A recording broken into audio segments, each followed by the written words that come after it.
ನನ್ನ ಜೀವನದಲ್ಲಿ ಎಂಥದೇ ಪರಿಸ್ಥಿತಿ ಬರಲಿ, ಎಂಥದೇ ಆಘಾತ ಬರಲಿ, ಅದನ್ನೆಲ್ಲ ನಾನು ಧೈರ್ಯವಾಗಿ ಎದುರಿಸ್ತೀನಿ.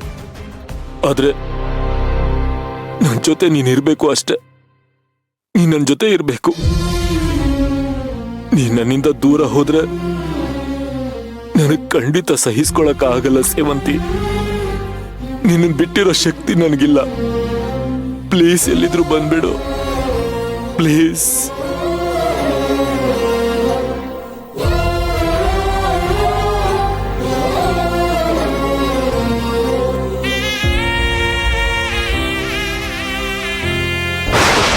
ನಾನೇನೇ ಮಾಡಕ್ ಹೋದ್ರು ಎಲ್ಲ ಉಲ್ಟಾ ಆಗ್ತಿದೆ. ಆ ಸೇವಂತಿ ಮೇಲೆ ಸೇಟ್ ತೀರಿಸ್ಕೊಳ್ಳೋಣ ಅಂತ ಹೋಗಿ ಅರ್ಜುನ ಗಾಳ ಹಾಕ್ತೆ. ಆದ್ರೆ ಆ ಗಾಳ ಮಿಸ್ ಆಗಿ ನಾನೇ ಹೋಗಿ ಕರ್ಣನ್ ಬುಟ್ಟಿ ಒಳಗಡೆ ಬಿದ್ದೆ. ಅಯ್ಯೋ, ಇವನು ದಿನ ನನ್ನ ಬಾಂಡ್ಲಿಗೆ ಹಾಕಿ ಫ್ರೈ ಮಾಡ್ತಿದ್ದಾನೆ. ಇವನ್ ಕೊಡೋ ಟಾರ್ಚರು ಒಂದಲ್ಲ ಎರಡಲ್ಲ. ಬಸ್ಗೆ ಓಡಿಸೋದಂತೆ, ನೀರ್ ತುಂಬಿಸೋದಂತೆ, ಡಿಫ್ರೆಂಟ್ ಪನಿಷ್ಮೆಂಟ್ ಕೊಡ್ತಿದ್ದಾನೆ. ಆಮೇಲೆ ಇದ್ದಕ್ಕಿದ್ದಂಗೆ ಮಣಿ ಅಂತ ಪ್ರೀತಿಸೋಕ್ ಶುರು ಮಾಡ್ದ. ಅಯ್ಯೋ ರಾಮ, ಅದು ಬೇರೆ ಇನ್ನೊಂಥರ ಟಾರ್ಚರು. ಈಗ ಯಾಕೆ ಬಂದಿದ್ಯಾ ಹೇಳು ಮಣಿ, ಏನೇನ್ ಉದ್ದೇಶ ಅಂತ ಈಗ್ಲೂ ನನ್ನ ಟಾರ್ಚರ್ ಮಾಡ್ತಿದ್ದಾನೆ. ಅಯ್ಯೋ ದೇವ್ರೆ, ಯಾವುದನ್ನ ಅಂತ ತಡ್ಕೊಳ್ಳಿ. ನನ್ನ ಟೈಮೇ ಸರಿಗಿಲ್ಲ. ಅಲ್ಲ, ನನಗ್ ಒಂದಂತೂ ಅರ್ಥ ಆಗ್ತಿಲ್ಲ. ನಾನು ಈ ಮನೆಯವ್ರ ನೆಮ್ಮದಿ ಹಾಳು ಮಾಡಕ್ ಬಂದಿದ್ದೀನಾ ಅಥವಾ ನನ್ನ ನೆಮ್ಮದಿ ನಾನೇ ಹಾಳು ಮಾಡ್ಕೊಳಕ್ ಬಂದಿದ್ದೀನಾ? ದೇವ್ರೆ, ಈ ದರಿದ್ರದವನಿಂದ ನಾನು ಹೇಗಪ್ಪ ತಪ್ಪಿಸ್ಕೊಳ್ಳಿ? ನೀನೇ ಸ್ವಲ್ಪ ದಾರಿ ತೋರ್ಸು. ಸೇಡು ಬೇಡ, ಏನು ಬೇಡ, ಈ ಮನೆ ಬಿಟ್ಟು ಹೋಗ್ಬಿಡ್ಲಾ ಅಂತ ಅನ್ನಿಸ್ತಾ ಇದೆ.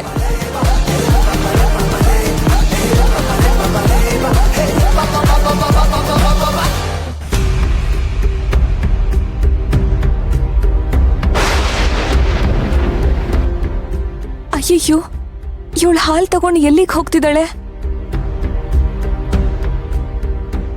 ಅಯ್ಯಯ್ಯೋ, ಇವಳು ಹೋಗೋದ್ ನೋಡ್ತಿದ್ರೆ ಕರ್ಣನ್ ರೂಮ್ ಕಡೆನೆ ಹೋಗೋ ಹಾಗಿದೆ.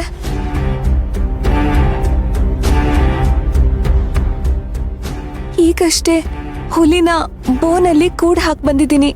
ಅದು ಕೋಪದಲ್ಲಿ ಕುದಿತಾ ಇರುತ್ತೆ.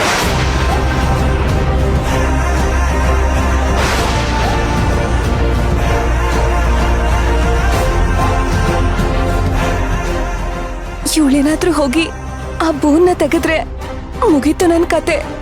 ಇದೇನಿದು ಹೋಲ್ಡ್ ಹಾಕಿದ್ಯಲ್ಲ? ಭಾವ ರೂಮ್ ಒಳಗಡೆನೆ ಇದಾರೆ ಅಂತ ಹೇಳಿದ್ರಲ್ಲ.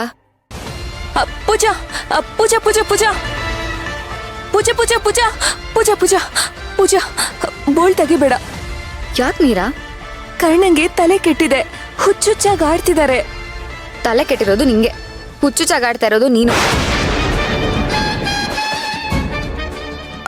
ಬೇಡ ಬೇಡ ಬೇಡ ಪೂಜಾ, ನಿಂದಮ್ಮಯ್ಯ, ನಿನ್ ಕೈ ಮುಗಿತೀನಿ, ದಯವಿಟ್ಟು ಬೋಳ್ ತೆಗಿಬೇಡ. ಅವ್ರು ಕೊಡೋ ಟಾರ್ಚರ್ನ ನನ್ನ ಕೈಲಿ ತಡ್ಕೊಳಕ್ ಆಗ್ತಿಲ್ಲ. ತಲೆ ತಿಂತಾ ಇದ್ದಾರೆ. ಲೂಸ್ ಪಾರ್ಟಿ ಅವರು.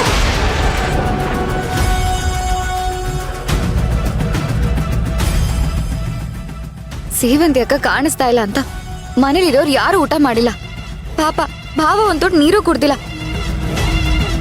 ಅಟ್ಲೀಸ್ಟ್ ಹಾಲಾದ್ರೂ ಕುಡಿಲಿ. ಪೂಜಾ ಪೂಜಾ ಬೇಡ ಪೂಜಾ.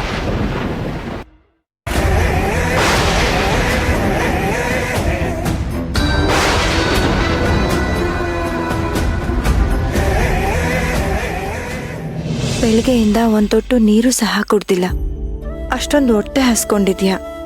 ಅಷ್ಟಿದ್ರು ನಾನೊಂದ್ ಮಾತು ಹೇಳ್ದೆ ಅಂದಿದ ತಕ್ಷಣ ಸಿಪ್ಪೆ ತಿಂದು ಬಾಳೆಹಣ್ಣ ನನ್ ಕೈ ಕೊಟ್ಟಲ್ಲ, ಆಗ್ಲೇ ಗೊತ್ತಾಯ್ತು ನಿನ್ನಲ್ಲಿ ತುಂಬಾ ಸಂಕಲ್ಪ ಶಕ್ತಿ ಇದೆ ಅಂತ. ನೀವ್ ಹೇಳೋದನ್ನ ಕೇಳ್ತಾ ಇದ್ರೆ ಮಾಯಮ್ಮನ್ ವಿರುದ್ಧ ಗೆದ್ದೇ ಗೆಲ್ತೀನಿ ಅನ್ನೋ ನಂಬಿಕೆ ನನಗೂ ಬರ್ತಾ ಇದೆ. ಗೆಲ್ಲೇಬೇಕು ಸೇವಂತಿ. ಜಗತ್ತಿನ ದಿಕ್ಕು ತಪ್ಪಿಸ್ತಿರೋ ಇಂಥ ದುಷ್ಟಶಕ್ತಿಗಳ ವಿರುದ್ಧ ಗೆಲ್ಲೇಬೇಕು. ಖಂಡಿತ ಗೆಲ್ತೀನಮ್ಮ. ಇದೇ ಉತ್ಸಾಹ ಕಡೆವರೆಗೂ ಉಳಿಸ್ಕೊ. ಸರಿ, ನಾನು ಹೋಗಿ ಮಲ್ಕೋತೀನಿ. ಅಮ್ಮ, ಒಂದ್ ನಿಮಿಷ. ಹೇಳು ಸೇವಂತಿ. ನನಗೂ ತುಂಬಾ ನಿದ್ದೆ ಬರ್ತಿದೆ. ನಾನು ಎಲ್ಲಿ ಮಲ್ಕೊಳ್ಳಿ?